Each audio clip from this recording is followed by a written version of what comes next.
Shalom, I'm Dani Segal. I'm spending the year here with my family in Riverdale from Israel. I'm going to be teaching here in the June Kollel, and I'm teaching First Steps, a workshop for married couples here at Dresha. The book of Bamidbar is much longer than what it should have been. Many things that happen in the book could not have happened and perhaps should not have happened. We start in ראש חודש אייר. מדבר אדוני אל משה במדבר סיני באוהל מועד, באחד לחודש השני, בשנה השנית לצאתם מארץ מצרים לאמור. So ראש חודש אייר, it's the second year of them exiting Egypt, or 1 month after the Mishkan has been built. And they're getting ready to go into Israel. The book should have been 11 days long, like we learned from the beginning of Devarim. They're all ready to move, they're organizing the troops, where you walk, who you follow. But then things start to go wrong. Actually, in our parsha, they start to go wrong. They start to go wrong with a lot of different complaints. They complain about the man, and they complain about the slav, or not having meat to eat. And they complain with the mitonenim just for the sake of complaining. And in the end, it'll reach the fact where they complain so much that they don't want to go. We don't want to enter the promised land. We want to walk back. And God will say, okay, and these 11 days will turn into 40 years in the desert. And the tragedy of the date in the beginning of the book, and the date in the end, that we're in the 40th year, we're about to enter, but the whole journey, it's a tragedy of what could have been and what wasn't. There's a generation that didn't enter the land of Israel. The word Bamidbar frames the book in a very nice way. It's Dor HaMidbar, it's the generation that's going to stay there. Biali called them in his great poema, Metei Midbar. They're the ones stuck in the desert forever. That's one look about the Midbar, but if we look in the Tanakh about the way the Tanakh approaches this period of Am Yisrael, in different places it's a very different approach. There's a smile there, there's a lot of longing. Yirmiyahu will say, Ko amar Adonai, Zacharti lach chesed ne'orayich, ahavat kilulotayich.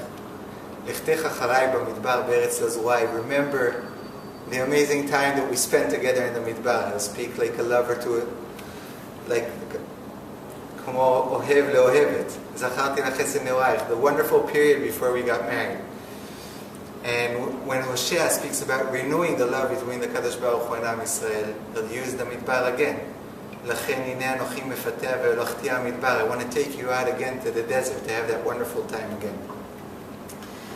Those two different approaches about how we view the time that we spent in the Midbar come up in two very interesting interpretations to psukim that appear in our parasha.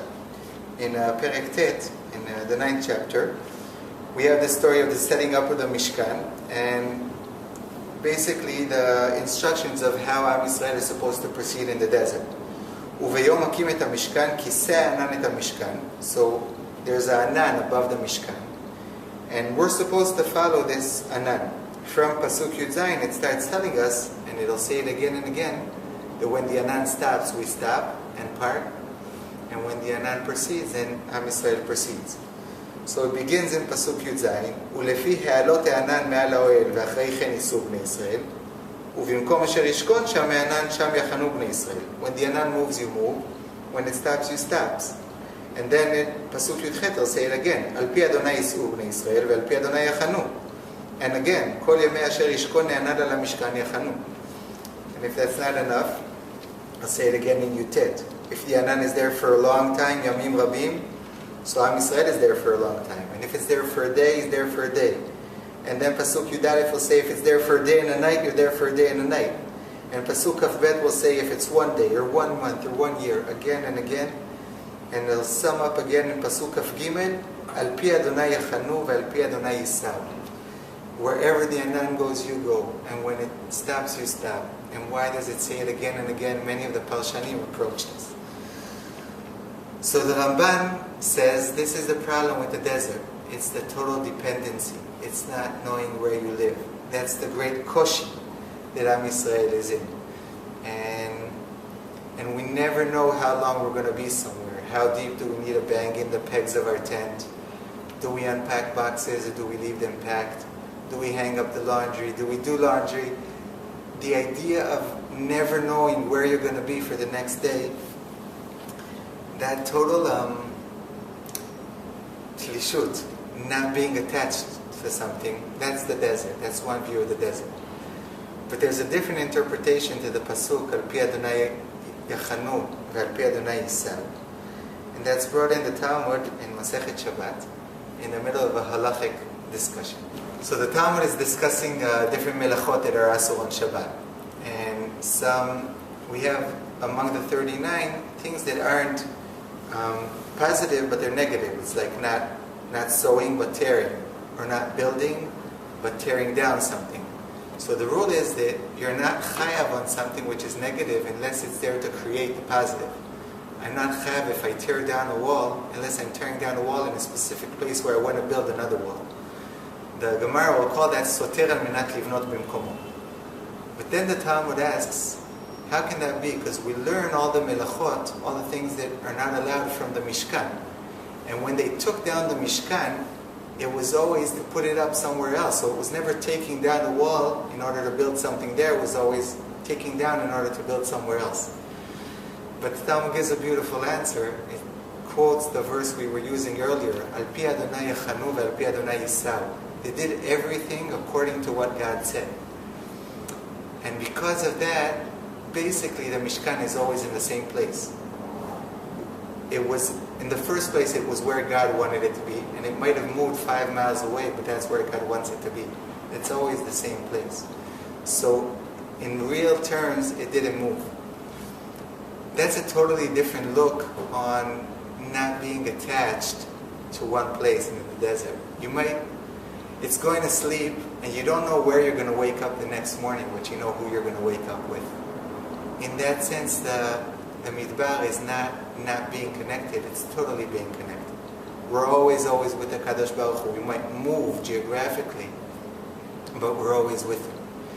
And in that sense, when the Nevi'im look back at the midbar, they look at that closeness, at being totally with the Kadosh Baruch Hu, Al pi Adonai yachanu ve'al pi Adonai yisau, and maybe moving around, but always knowing exactly who you're with and where you're supposed to be going.